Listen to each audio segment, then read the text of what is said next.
Hello, আমি advocate পলাশ মণ্ডল, Bangladesh supreme court. একটি বিষয় আমি আপনাদের হিন্দু আইন অনুযায়ী হিন্দু আইনে স্ত্রীধন কী এবং স্ত্রীধন কী সম্পত্তিটা স্ত্রীধন হতে পারে এবং সেই স্ত্রীধন সে হিন্দু বা নারী হিসেবে সেটা সে ট্রান্সফারও করতে পারবে। তো স্ত্রীধনগুলো কি? স্ত্রীর বিয়ের পূর্বে নিজের অলংকার, সাজসজ্জা এগুলো বিক্রয়লব্ধ। বিয়ের পূর্বে অপরিচিতের দেওয়া উপহার এটাও স্ত্রীধন হিন্দু আইনে। বরযাত্রাকালে মহিলাকে যে সকল উপহার দেওয়া হয় সেটাও হিন্দু আইনে ওই স্ত্রীর ধন। উত্তরাধিকার সূত্রে প্রাপ্ত সম্পত্তি স্ত্রীধন।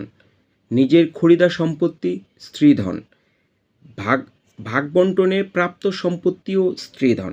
নিজের দখলের মাধ্যমে প্রাপ্ত সম্পত্তিও স্ত্রীধন। কৌশলগত শিল্পকলার মাধ্যমে অর্জিত সম্পত্তি স্ত্রীধন। হিন্দু আইনে এইভাবে প্রাপ্ত, এই বিভিন্নভাবে যে প্রাপ্ত সম্পত্তি বা অলংকারাদি বা সেটা হতে পারে টাকা পয়সা, হতে পারে জমি, হতে পারে লাইক দ্যাট সম্পত্তি বা সেগুলো যেভাবেই সে আসুক না কেন সেটা হচ্ছে তার স্ত্রীধন এবং এই স্ত্রীধন সে যে কোনোভাবেই ট্রান্সফার করতে পারবে, তার সেল পারমিশন থাকবে। তো আশা করি হিন্দু আইনে স্ত্রীধনের বিষয়টা সকলেই বুঝতে পেরেছেন। সবাই ভালো থাকবেন, সুস্থ থাকবেন।